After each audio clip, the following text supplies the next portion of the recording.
What's up, everybody? It's your girl Kiwan, and I am back with Beauty and Black Season 2, Episode 7, Gloves Off. Um, Before I start, make sure you like, comment, subscribe to the channel. Click the notification bell button so you can be updated on every video I drop. Make sure y'all like the videos so I can stay in the algorithm, alright? So the episode picks back up with Charles had to unalive those ninjas for trying to rob him. He tries to contact Varney, but Barney decides to send him to voicemail, as he should. Because Barney also has to go to the office, so does Charles. And if they're not there, they're going to be fined. But nobody knows that Charles is actually being robbed. So they're not taking him, nothing serious. So he calls he calls Roy over and over, but the calls are going to voicemail because Roy is an idiot. And Roy calls Felicia's nasty ass. And he want to see her only because he can control Felicia. And Felicia is willing to be about him, bitch. She's willing to be controlled. She's a stupid bitch. Okay? And Charles calls Roy. I didn't say that. He tells Roy, if Roy finally picks up his call, and he was like, what? How rude Roy usually is. He tells him that he's been robbed.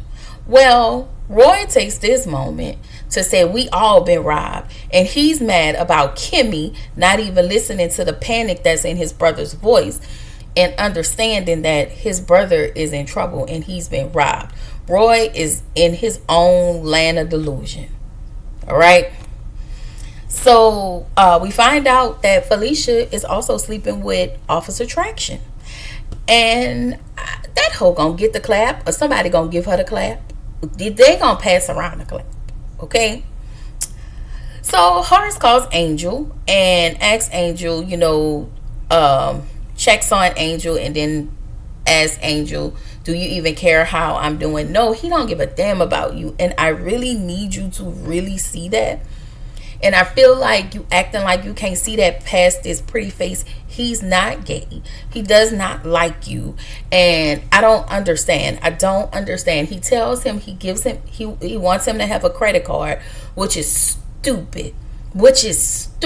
I was irritated when Horace decided to give Angel whack ass, raggedy ass a credit card.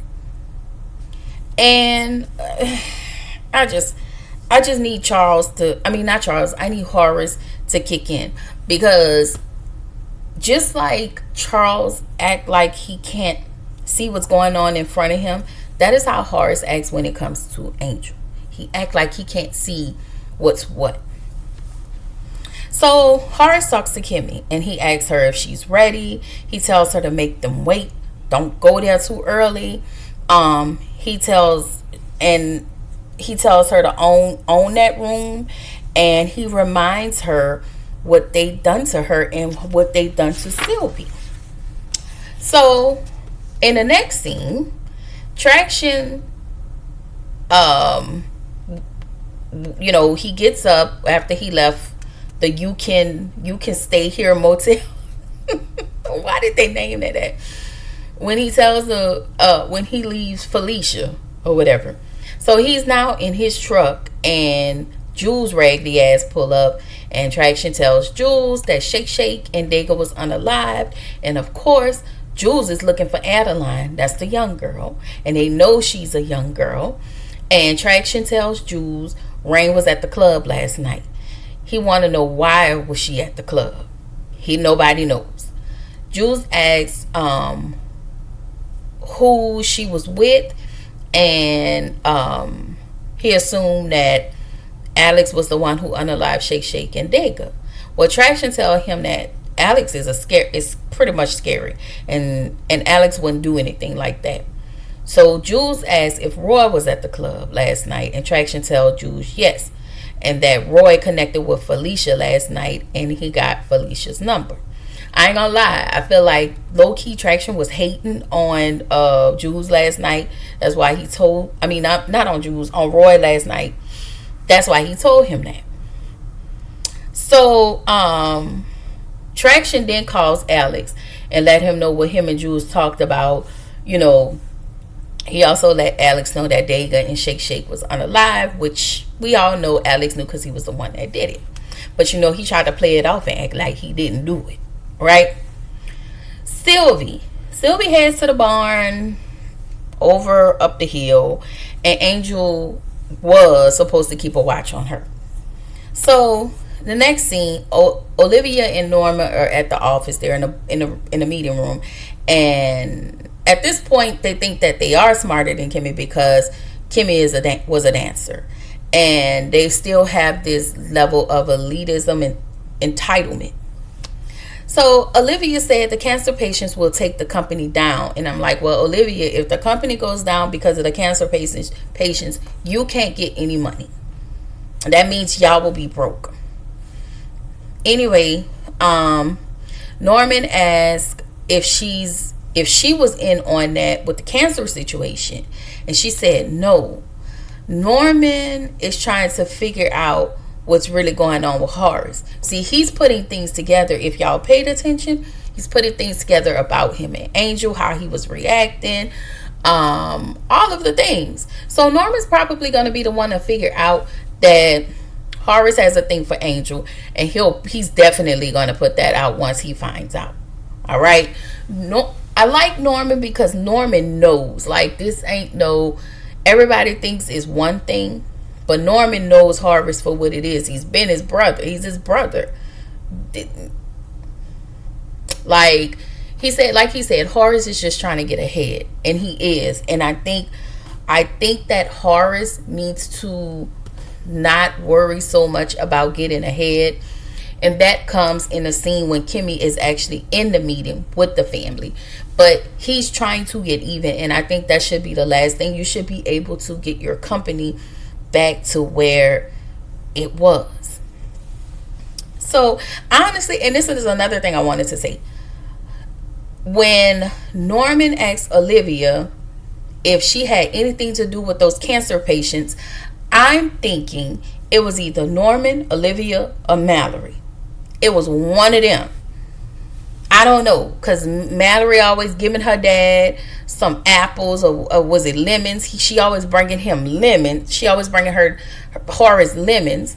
And I want to say, did she always have on gloves? You know, so y'all know I like Mallory, but she a little sneaky something, so we all got to keep 4 eyes on her. So Sylvie meets Glenn. We find out Glenn is Jules' son, and he goes to Berkeley, and he works over at the house in the summers and on the weekends. So next scene, Jules gets to Roy, goes to Roy's office and tell him to stay away from the club. Roy dumbass wants to hire Felicia as his assistant, and Jules looking at him like, this girl can't even count. Yeah, I mean, let me say this: she can count money. She seemed like she can't spell worth a damn, but she can probably count some money. I can assure you that. And so he claimed that Felicia had 12 inches down her throat, and I'm looking at Roy like, Roy, shut up. Once again, this is where we see what Roy does not think. Jules tells Roy she cannot come up here. Do not do that. And Jules leave. But Roy decides he wants to snort some coke. Roy is an idiot. Okay? So Mr. Whitman comes in where the cars are because Angel is there. Y'all know Mr. Whitman is the head of security at the house. He's right under Jules. So Jules is his manager or whatever. And Angel slips up and tells Mr. Whitman that he had to help Horace because somebody tried to rob him, and he was like, well, Mr. Bellary didn't tell me that. And so Angel was like, well, you must be a terrible security. And I'm just looking at Angel like, ugh, can we get rid of him? Like, at this point, him being at the house, no, he needs to go. I'm sorry, he needs to go. Get him a little apartment or something to set him up at he can go stay at that house Horace have. Anyway, Horace tells Kimmy about Mallory, and, you know, basically keep an eye on that, because she is not to be trusted. And she basically plays all sides just to get what she wants. But she doesn't know that Horace knows that. I didn't think he knew that because he never said anything. So James gives Angel the credit card, and I feel like that was probably the biggest mistake. We find out that Roy had both Jillian and Calvin moved, and because he used Jillian up until he couldn't use her no more, he then, you know, wanted Calvin moved also, because he knew that Calvin and Mallory, he figured that Calvin and Mallory had something going on. But Roy, all the women you get, and you mad because this lady, Roy is terrible. Anyway, Mallory is pissed off, and at this point she's pissed off about her drivers. She's pissed off about Kimmy coming in, and she finna be fake AF. All right, and this is messing with her ego, clearly. So Rain is out there looking for Sylvie. James tells her that she's in a stable and she's in good hands, and I bet you she was, because Glenn was making sure of that. Okay. And yeah. So Kimmy walks into the office. Mallory tried it. She was like, oh, you know, we're glad that you're coming here to work with us. And Kimmy was like, work with you? I'm coming. She said, I'm coming to teach you. I'm coming to help you. Girl, I was like, okay. Okay, Kimmy. Like that tea. So Mallory decides to say, oh, y'all, this is Kimmy. And Kimmy was like, yes, my name is Kimmy, but I prefer you call me Mrs. Bellery. Girl, when I tell you, what's her name? Mallory looked like she had egg on her face every turn, at every turn. Like, I didn't think I thought that Kimmy was going to act like, you know, shocked and stuck. And Kimmy really surprised me. All right. So Rain make it up to the stable. She hear a little ooh and an eye, and y'all know Sylvie done gave her a little cookie to Glenn, and Rain decided to poke Glenn in the chest, and he fell over the balcony. And I'm looking at her like, girl, all you had to do was take her up out of there, and then you talk to her sister. But you didn't have to do this. Like, I feel like what she did in that moment was extremely dumb, because Rain is dumb, okay? Like, not in a not smart kind of way, but just you're not using your brain. Her and Angel keep operating in a space of survival. And I think that's what aggravates me the most, is that they keep operating in survival. But I get it. It's not an overnight thing. They just got into this new life, so they have to get acclimated. So I get that. I get it. So y'all, I just wanted to say this before I finish with this video, because literally I'm done. I just want to talk about Sylvie and how everybody, like, I looked on even in the Facebook group, and was it a Facebook group? I want to say Twitter, and how everybody was going in on Sylvie. Like, everybody was going in on Sylvie for giving it up to Glenn. Let's make this I just really want to make this really clear for y'all. The fact that they was calling this girl fast was a lot. But we also need to remember, when it comes to Sylvie, her stepdad had been molesting and raping her. Right? Her stepdad, she is now 16. So we don't know how long he's been doing it to her. He's been doing it to Kimmy, but I think it's gotten worse when Kimmy got kicked out by her mom.